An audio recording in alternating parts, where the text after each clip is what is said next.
Olá! Hoje a gente vai fazer um mergulho numa análise bem específica que veio de um vídeo do YouTube. Hum, O foco são previsões para o mercado de criptomoedas. A ideia central é que, olha, pode ter otimismo agora, a curto prazo, sim, mas talvez venha uma correção importante para Bitcoin e altcoins lá pelo verão do hemisfério norte. certo. Então, nossa missão aqui é tentar entender os pontos principais dessa visão, né?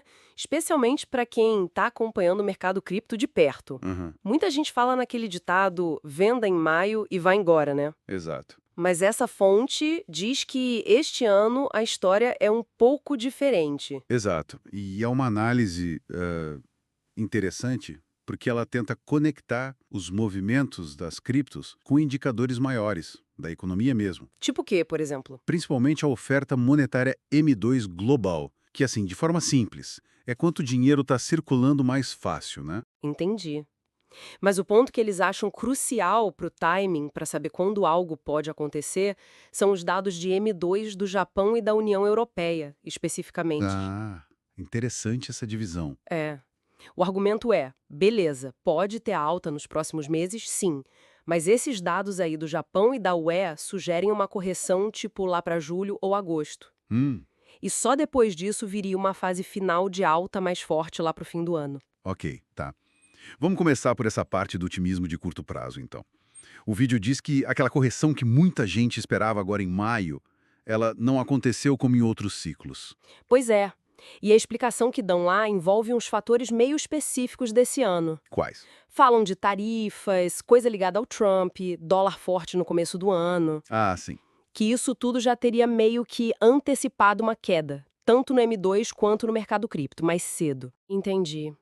Então a aposta agora é numa recuperação para o Bitcoin e para as altcoins. Isso.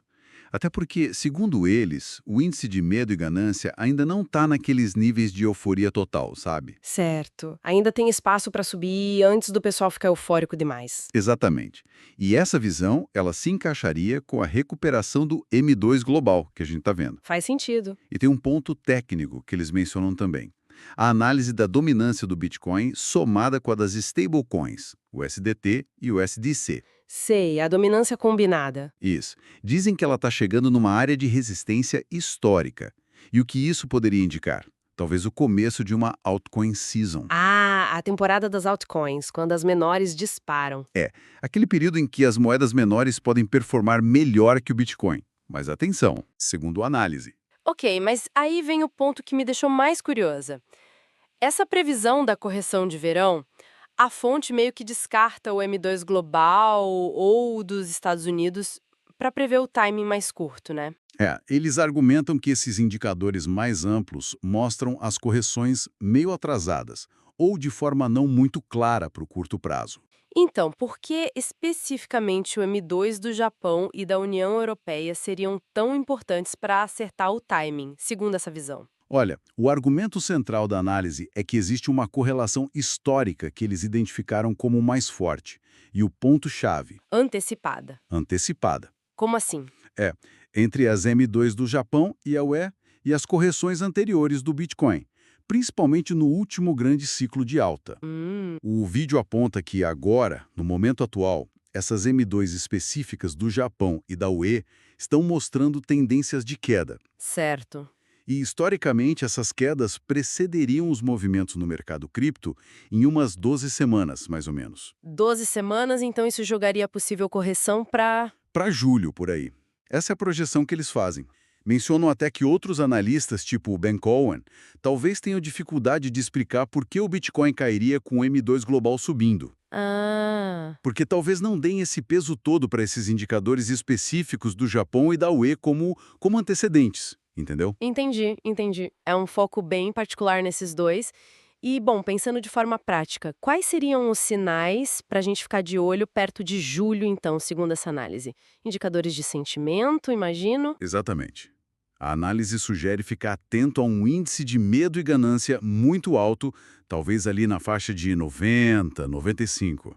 Uau, bem alto mesmo. É, e taxas de financiamento elevadas. Sabe, aquelas que mostram que tem muita gente apostando com dinheiro emprestado, alavancado. Sim, o funding rate. Isso. O vídeo até cita o site coinlas.com como um lugar para acompanhar isso. E claro, muito otimismo no varejo. Todo mundo falando que vai para a Lua. Sinais clássicos de topo, né? E a estratégia sugerida seria? Vender tudo? Não, não. A sugestão não é sair completamente. É mais para realizar parte dos lucros. Especialmente naqueles ativos que subiram muito, muito rápido. Faz sentido. Tipo, reduzir a exposição quando o mercado parece estar fervendo demais. Exato. Eles até fazem um paralelo com o ciclo de 2017, que também foi num período com o Trump na presidência, né? Verdade. E teve uma correção ali por junho, agosto, antes daquela fase final mais explosiva. Lembro bem. Então a lógica é diminuir o risco da alavancagem excessiva. E isso, diminuir o risco dessa instabilidade que o excesso de alavancagem pode criar. O vídeo até faz uma analogia meio dramática com a crise de 2008. Sério? Como? Lembra do filme A Grande Aposta? Sim, Aqueles CDOs, instrumentos financeiros super complexos que ninguém entendia direito? claro. A analogia é essa. Muito dinheiro entrando de forma alavancada, sem muita noção do risco, pode gerar instabilidade. Mas, olha, é fundamental entender uma coisa. O quê? A visão deles é que isso seria uma correção, não o fim do ciclo de alta. Ah, bom. Uma pausa dentro de uma tendência maior de alta. Exato. Que essa tendência maior poderia ir até o fim do ano, talvez novembro, dezembro. Eles também mencionam rapidinho umas coisas práticas. Tipo? Implicações fiscais, né? De vender e depois recomprar. E falam do uso de exchanges que não pedem identificação completa, as non-KYC, tipo Bitfinex, Wix, Ah, sim. para transações menores, talvez para evitar rastreamento fácil. Mas eles mesmos ressaltam, as regras mudam de país para país, tem que ver a questão da legalidade certinho. Claro. Isso é super importante. Bom, para a gente resumir, então, essa análise que a gente explorou hoje sugere um cenário de possíveis ganhos a curto prazo para as criptos, Aham, mas acende um alerta amarelo ali para o verão do hemisfério norte, para uma possível correção, baseada principalmente nesses M2 específicos do Japão e da União Europeia. isso. E essa correção seria tipo um prelúdio para uma fase final de alta, talvez bem forte lá no fim do ano. Exatamente. E isso, acho, deixa a gente com uma reflexão interessante, né? Qual? Se o timing, o acerto do quando nessa análise, depende tanto desses dados específicos de M2 do Japão e da UE, o que acontece se essa dinâmica econômica global mudar de repente? Sei lá, se a coordenação entre os países mudar. Ou se o M2 de outro país virar um motor principal de curto prazo. Pois é. Ou mesmo se a própria relação histórica mudar. Isso levanta a questão: quão adaptáveis precisam ser esses modelos de previsão? Ainda mais num cenário internacional tão fluido e com os próprios criptoativos sendo tão voláteis. É verdade. Fica essa pergunta no ar, né? Sobre essa dança complexa entre a macroeconomia global e esses mercados digitais que mudam tão rápido. Fica a reflexão.